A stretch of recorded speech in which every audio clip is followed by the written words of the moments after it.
ਨਾ ਉਹਦੇ ਨਾਲ ਖਾਮਦ ਖੜਾ ਹੈ, ਨਾ ਉਹਦੇ ਨਾਲ ਕੋਈ ਭਰਾ ਖਲੋਤਾ ਹੈ, ਕੋਈ ਨਹੀਂ ਹੈ। ਫਿਰ ਪੁੱਤਰ ਵਾਲੇ ਬਹੁਤ ਛੋਟਾ ਹੈ ਤੇ ਉਹ ਕੱਲੀ ਜਿਹੜੀ ਹੈ ਇਹਨਾਂ ਸਾਰੇ ਮਹਾਜ਼ਾਂ ਦੇ ਉੱਤੇ ਲੜਦੀ ਪਈ ਹੈ। ਔਰ ਅੱਗੇ ਅੰਗਰੇਜ਼ਾਂ ਦਾ ਐਡਾ ਵੱਡਾ ਪਹਾੜ ਜਿਨ੍ਹਾਂ ਨੇ ਕਿ ਤਕਰੀਬਨ ਤਮਾਮ ਹਿੰਦੁਸਤਾਨ ਦੀ ਮੇਨ ਜਿਹੜੇ ਏਰੀਆਜ਼ ਨੇ ਉਹਨਾਂ ਤੇ ਕਬਜ਼ਾ ਕਰ ਚੁੱਕੇ ਨੇ।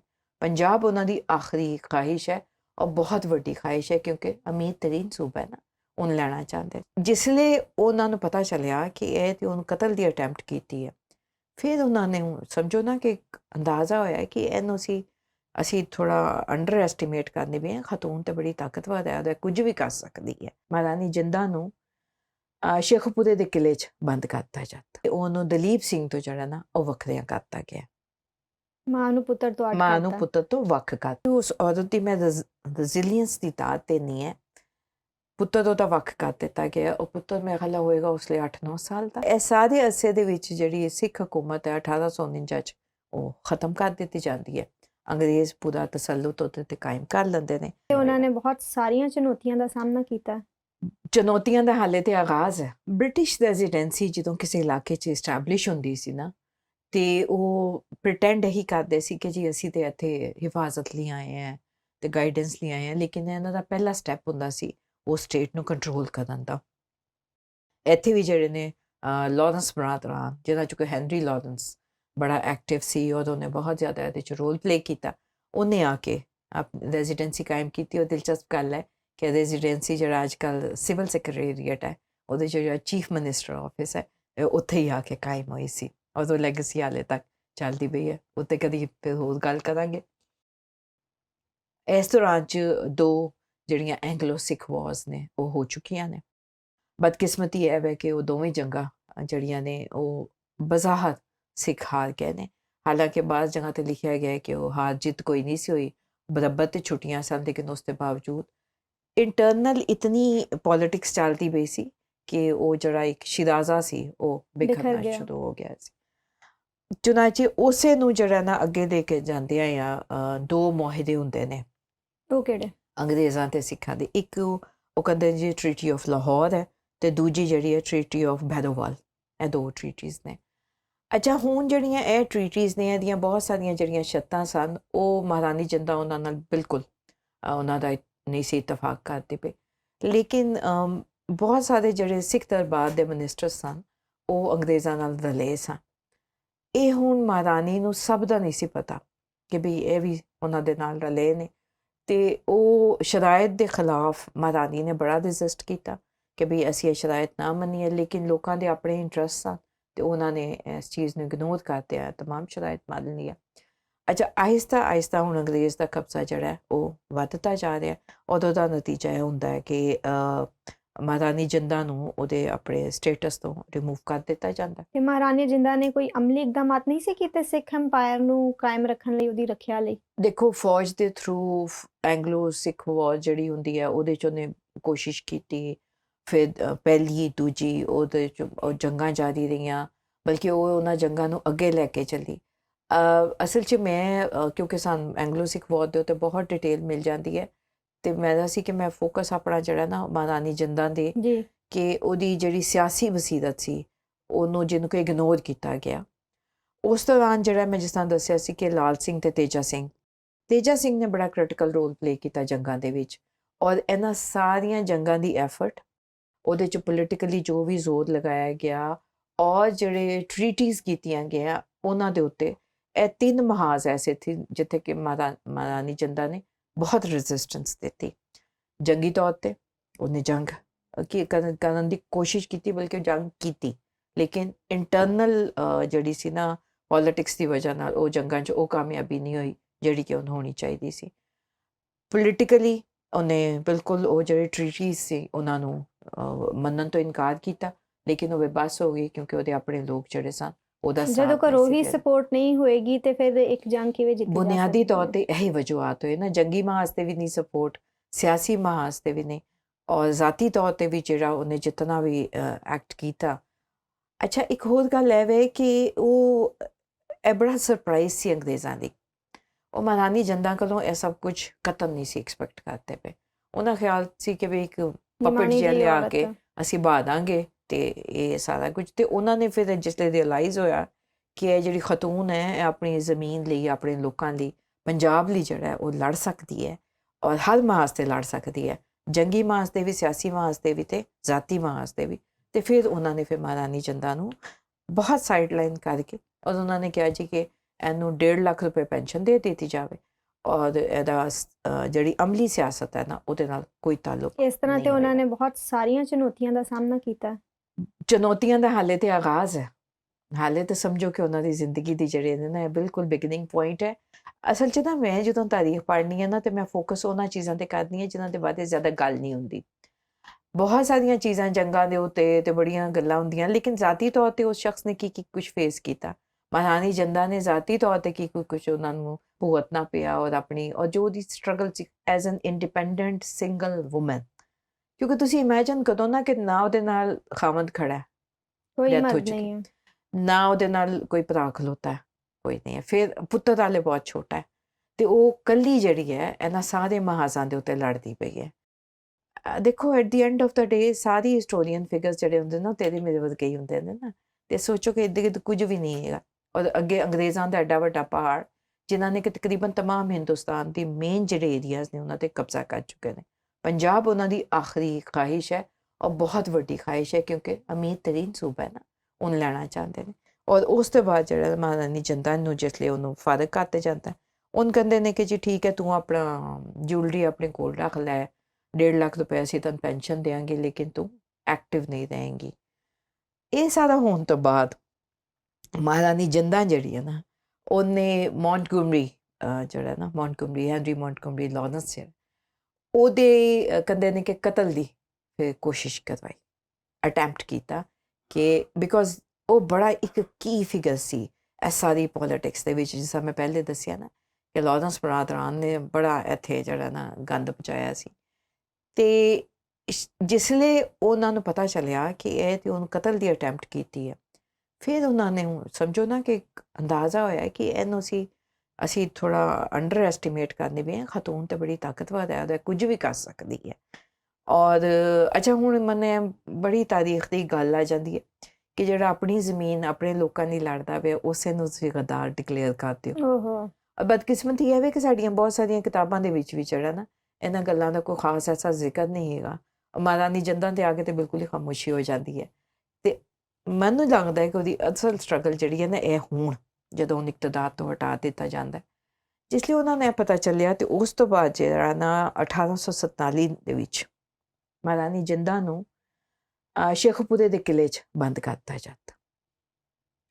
ਅੱਛਾ, ਸ਼ੇਖੂਪੁਰੇ ਦੇ ਕਿਲ੍ਹੇ 'ਚ ਇਸ ਤਰ੍ਹਾਂ ਬੰਦ ਕੀਤਾ ਜਾਂਦਾ ਹੈ ਕਿ ਉਹਨੂੰ ਦਲੀਪ ਸਿੰਘ ਤੋਂ ਜਿਹੜਾ ਨਾ ਉਹ ਵੱਖਰਿਆਂ ਕਰਤਾ ਗਿਆ, ਮਾਂ ਨੂੰ ਪੁੱਤਰ ਤੋਂ ਅੱਡ ਮਾਂ ਨੂੰ ਕਰਤਾ, ਪੁੱਤਰ ਤੋਂ ਵੱਖ ਕਰਤਾ, ਸਿਰਫ ਉਹਨੂੰ ਹਾਰ ਦੇਣ ਲਈ, ਉਹਨੂੰ ਤੋੜਨ ਲਈ, ਉਹਨੂੰ ਸਜ਼ਾ ਦੇਣ ਲਈ। ਅਤੇ ਉਹਦੀ ਜਿੰਨੀ ਉਹ ਜਿਹੜੀ ਹੈ ਸੀ ਕੀ ਕਹਿੰਦੇ ਨੇ ਉਹਨੂੰ ਜਿਹੜੀ ਪੈਨਸ਼ਨ ਦਿੱਤੀ ਜਾ ਰਹੀ ਸੀ ਉਹ ਵੀ ਜਿਹੜੀ ਹੈ ਨਾ 48,000 ਕਰ ਦਿੱਤੀ ਗਈ ਔਰ ਉਹਦੇ ਜੂਲ ਉਹਦੇ ਕੋਲੋਂ ਸਾਰੇ ਵਾਪਸ ਲੈ ਗਏ। ਔਰ ਪਹਿਲੇ ਸ਼ੇਖੂਪੁਰਾ ਕਿਲ੍ਹੇ 'ਚ ਬੰਦ ਕੀਤਾ, ਉਸ ਤੋਂ ਬਾਅਦ ਫਿਰੋਜ਼ਪੁਰ ਕਿਲ੍ਹੇ 'ਚ ਬੰਦ ਕੀਤਾ ਅਤੇ ਫਿਰ ਉਹਨੂੰ ਬਨਾਰਸ ਲੈ ਗਏ ਤਾਂ ਕਿ ਆਹਿਸਤਾ ਆਹਿਸਤਾ ਉਹਨੂੰ ਦੂਰ ਕਰਦੇ ਜਾ। ਅੱਛਾ ਹੁਣ ਮੈਂ ਕਹਿੰਦੀ ਹਾਂ ਕਿ ਉਸ ਔਰਤ ਦੀ ਮੈਂ ਰੈਜ਼ੀਲੀਅੰਸ ਦੀ ਦਾਤ ਤੇ ਨਹੀਂ ਹੈ। ਪੁੱਤਰ ਉਹਦਾ ਵੱਖ ਕਰ ਦਿੱਤਾ ਗਿਆ, ਉਹ ਪੁੱਤਰ ਮੇਰੇ ਖਿਆਲ ਹੋਏਗਾ ਉਸ ਲਈ 8-9 ਸਾਲ ਦਾ, 1838 ਤੋਂ 9 ਸਾਲ ਦਾ ਬੱਚਾ। ਔਰ ਉਹ ਕੱਲੀ ਜਿਹੜੀ ਹੈ ਨਾ ਉਹਨ ਕਿਲ੍ਹੇ ਦੇ ਵਿੱਚ ਜਿੱਤੇ ਕਿਤੇ, ਉਸ ਦੇ ਬਾਵਜੂਦ ਉਹਨੇ ਇਹ ਤਮਾਮ ਜਿਹੜੀ ਉਹਨੂੰ ਸ਼ੇਖੂਪੁਰੇ ਤੋਂ ਫਿਰ ਪਰੇ ਫਿਰੋਜ਼ਪੁਰ ਅਤੇ ਫਿਰ ਬਨਾਰਸ, ਅਤੇ ਉਹ ਮੁਸਲਸਲ ਰੈਜ਼ਿਸਟ ਕਰ ਰਹੀ ਹੈ। ਔਰ ਉਹਦੀ ਰੈਜ਼ਿਸਟੈਂਸ ਜਿਹੜੀ ਹੈ ਉਹ ਜਿਹੜੇ ਸਿੱਖਾਂ ਦੇ ਵਿੱਚ ਵੀ ਬਗਾਵਤ ਚੱਲ ਰਹੀ ਹੈ, ਸਭ ਕੁਝ ਹੋ ਰਿਹਾ ਅਤੇ ਉਹਨਾਂ ਨੂੰ ਉਹ ਆਪਣੀ ਕੈਦ 'ਚ ਬੈਠੀ ਜਿਹੜੀ ਹੈ ਨਾ ਰਾਬਤੇ ਕਰਨ ਦੀ ਕੋਸ਼ਿਸ਼ ਕਰਦੀ ਪਈ ਹੈ। ਉਹਦੇ ਖੱਤ ਫੜੇ ਗਏ, ਉਹ ਮਾਲੀ ਤੌਰ 'ਤੇ ਉਹਨਾਂ ਦੀ ਮਦਦ ਕਰਨ ਦੀ ਕੋਸ਼ਿਸ਼ ਕਰਦੀ ਸੀ। ਇੱਕ ਦਫਾ 2,000 ਰੁਪਏ ਦੀ ਉਹਨੇ ਹੁੰਡੀ ਭਿਜਵਾਈ, ਉਹ ਵੀ ਉਹਦੀ ਫੜੀ ਗਈ। ਫਿਰ ਉਹਨੇ ਸੋਚਿਆ ਮੈਂ ਕਸ਼ਮੀਰ ਵੱਲ ਨਿਕਲ ਜਾਵਾਂ ਗੁਲਾਬ ਸਿੰਘ ਦੇ ਕੋਲ, ਉਹਦਾ ਖੱਤ ਫੜਿਆ ਗਿਆ ਔਰ ਉਹ ਉਸ ਸਾਰੇ ਦੇ ਵਿੱਚ ਜਿਹੜਾ ਨਾ ਔਰ ਆਖਰੀਕਾਰ ਉਹਨਾਂ ਨੇ ਤੰਗ ਆ ਕੇ ਉਹਨ ਕੀ ਕੀਤਾ ਕਿ ਕਿਲ੍ਹਾ ਸੀ ਚੁਨਾਰ ਯੂਪੀ ਦੇ ਇਲਾਕੇ, ਉਹਨੂੰ ਉੱਥੇ ਜਿਹੜਾ ਨਾ ਉਹਨਾਂ ਨੇ ਬੰਦ ਕਰ ਦਿੱਤਾ ਕਿ ਹੁਣ ਇੱਥੋਂ ਤਾਂ ਨਿਕਲ ਹੀ ਨਹੀਂ ਸਕਦੀ। ਲੇਕਿਨ ਫਿਰ ਮਹਾਰਾਣੀ ਜਿੰਦਾਂ ਦਾ ਮੈਂ ਤਾਂ ਕਹਿੰਦੀ ਕਦੀ ਕੋਈ ਇਹਦੇ 'ਤੇ ਫੈਕਚੁਅਲ ਫਿਲਮ ਬਣਾਵੇ ਤੇ ਉਹ ਬੜੀ ਫੈਸੀਨੇਟਿੰਗ ਹੋਏਗੀ ਕਿ ਉਹ ਉਸ ਕਿਲੇ ਤੋਂ ਫਰਾਰ ਹੋ ਗਏ। ਹੁਣ ਸਮਝੋ ਕਿ ਕਿੰਨੀ ਕੁ ਉੱਥੇ ਪਹਿਰੇ ਲੱਗੇ ਹੋਣਗੇ ਕਿ ਉਸ ਪਹਿਰਿਆਂ ਚੋਂ ਨਿਕਲ ਕੇ ਉਹ ਖਾਤੂਨ ਜਿਹੜੀ ਹੈ ਫਰਾਰ ਨਾ ਹੋ ਗਈ। ਉਹ ਫਰਾਰ ਹੋ ਜਾਂਦੀ ਹੈ। ਔਰ ਉਹਨੇ ਖੱਤ ਪਿੱਛੇ ਛੱਡ ਕੇ ਗਈ, ਇਹ ਵੀ ਨਹੀਂ ਕਿ ਹਲਕਾ ਫੁਲਕਾ ਗਈ, ਉਹ ਫਰਾਰ ਹੁੰਦੀ ਹੈ। ਫਿਰ ਕਹਿੰਦੇ ਨੇ ਕਿ ਉਸ ਕਿਲੇ ਤੋਂ ਫਰਾਰ ਹੋ ਕੇ ਉਹ 5-6 ਮਹੀਨੇ ਦਾ ਸਫ਼ਰ ਕਦੀ ਪੈਦਲ, ਕਦੀ ਘੋੜਿਆਂ ਤੇ, ਕਦੀ ਜੰਗਲਾਂ 'ਚ ਕਰਦੇ ਕਰਦੇ ਤੇ ਉਹ ਨੇਪਾਲ ਪਹੁੰਚ ਗਈ। ਨੇਪਾਲ ਦਾ ਇਲਾਕਾ ਖਟਮੰਡੂ, ਉੱਥੇ ਜਾ ਕੇ ਜਿਹੜਾ ਨਾ ਉਹ ਫਿਰ ਰੁਕਦੀ ਹੈ।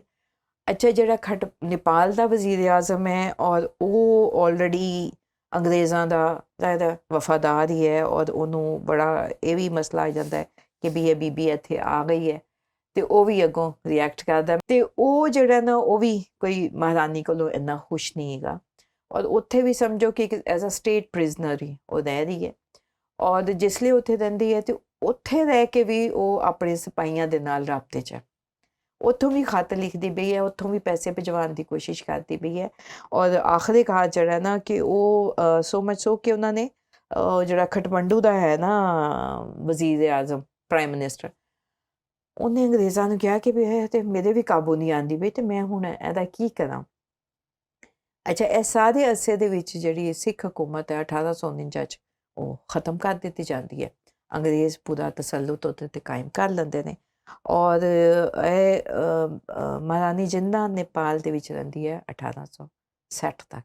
ਲੇਕਿਨ ਜਦ ਤੱਕ ਉਹ ਰਹਿੰਦੀ ਹੈ ਉੱਥੇ ਮੈਂ ਕਹਿੰਦੀ ਹਾਂ ਕਿ ਉਹਨੇ ਕੋਈ ਕਸਰ ਨਾ ਛੱਡੀ, ਔਰ ਉਹ ਮੁਸਲਸਲ ਮੁਖਤਲਿਫ ਰਾਜਿਆਂ ਮਹਾਰਾਜਿਆਂ ਦੇ ਨਾਲ ਕੰਟੈਕਟ ਕਰਦੀ ਪਈ ਹੈ। ਦਿਲਚਸਪ ਗੱਲ ਮੈਂ ਵੀ ਦੱਸਦੀ ਚੱਲਾਂ ਕਿ ਉਹ ਜਿਸ ਲਈ ਇਹ ਸਭ ਕੁਝ ਕਰਦੀ ਪਈ ਸੀ ਔਰ ਉਹਨੂੰ ਅੰਗਰੇਜ਼ ਐਡਾ ਵਿਕਟਮਾਈਜ਼ ਕਰਤਾ ਪਿਆ ਸੀ, ਤੇ ਉਦੋਂ ਜਿਹੜਾ ਅਫਗਾਨ ਸੀ ਦੋਸਤ ਮੁਹੰਮਦ ਖਾਨ, ਉਹ ਉਹਦੀ ਸਪੋਰਟ 'ਚ ਬਹੁਤ ਉਹਨੇ ਬੋਲਿਆ ਵੀ, ਉਹਨੇ ਗੱਲ ਵੀ ਕੀਤੀ। ਹੋਰ ਵੀ ਜਿਹੜੇ ਇੱਦ ਗਿੱਦ ਦੇ ਰਾਜੇ ਮਹਾਰਾਜੇ ਸਨ, ਖਾ ਉਹ ਹਿੰਦੂ ਸਨ, ਮੁਸਲਮਾਨ ਸਨ, ਸਿੱਖਾਂ ਨੇ ਤੇ ਕਰਨੀ ਸੀ, ਉਹਦੀ ਸਪੋਰਟ 'ਚ ਬੋਲਦੇ ਰਹੇ। ਲੇਕਿਨ ਤੁਹਾਨੂੰ ਪਤਾ ਫਿਰ ਅੰਗਰੇਜ਼ ਜਿਹੜੇ ਸਨ ਉਹਨਾਂ ਨੇ ਕਿਸੇ ਦੀ ਨਹੀਂ ਸੁਣੀ। ਡਾਕਟਰ ਸਾਹਿਬਾ, ਇਹ ਤੇ ਤੁਸੀਂ ਮਹਾਰਾਣੀ ਜਿੰਦਾ ਦੇ ਬਾਰੇ ਦੱਸ ਦਿੱਤਾ, ਲੇਕਿਨ ਜਿਹੜਾ ਉਹਦਾ ਪੁੱਤਰ ਦਲੀਪ ਸਿੰਘ ਸੀ ਉਹਨੂੰ ਜਦੋਂ ਉਹਦੇ ਨਾਲ ਵਾਹ ਕੀਤਾ ਗਿਆ, ਉਹਦੇ ਨਾਲ ਕੀ ਵਾਪਰੀ? ਦੇਖੋ, ਉਹਦੇ ਨਾਲ ਇਹ ਹੋਇਆ ਕਿ ਸਭ ਤੋਂ ਪਹਿਲੇ ਤੇ ਉਹਨੂੰ ਜਿਹੜਾ ਸੀ ਕ੍ਰਿਸਚੀਅਨਿਟੀ 'ਚ ਕਨਵਰਟ ਕਰਨ ਦੀਆਂ ਕੋਸ਼ਿਸ਼ਾਂ ਸ਼ੁਰੂ ਹੋਈਆਂ, ਔਰ ਉਸ ਤੋਂ ਬਾਅਦ ਜਿਹੜਾ ਹੈ ਉਹ 1854 'ਚ ਉਹਨੂੰ ਇੰਗਲੈਂਡ ਭੇਜ ਦਿੱਤਾ ਗਿਆ।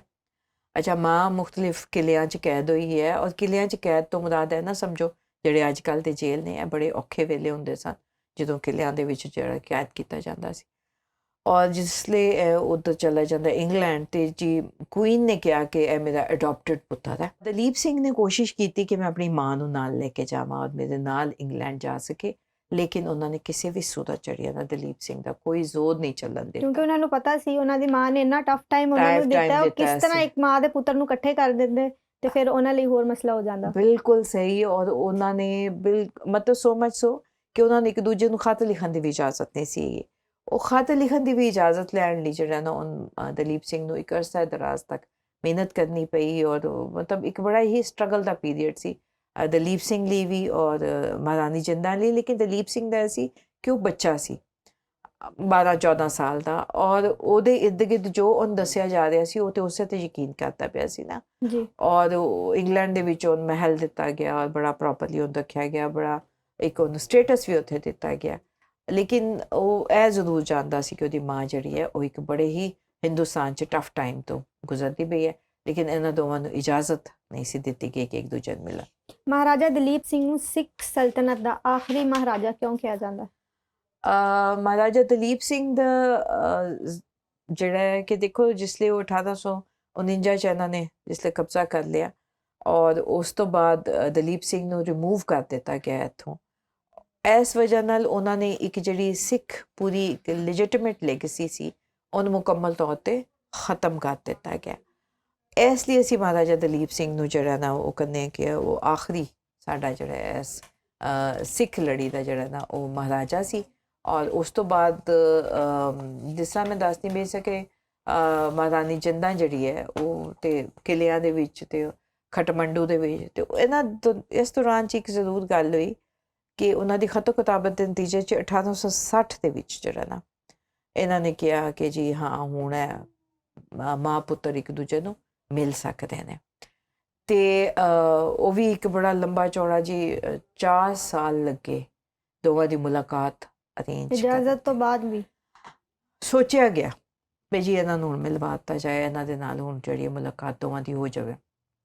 ਔਰ ਫਿਰ ਜਿਹੜਾ 1860 'ਚ ਫੈਸਲਾ ਹੋ ਗਿਆ ਕਿ ਅੱਛਾ ਇਹਨਾਂ ਨੂੰ ਮਿਲਵਾਉਣਾ।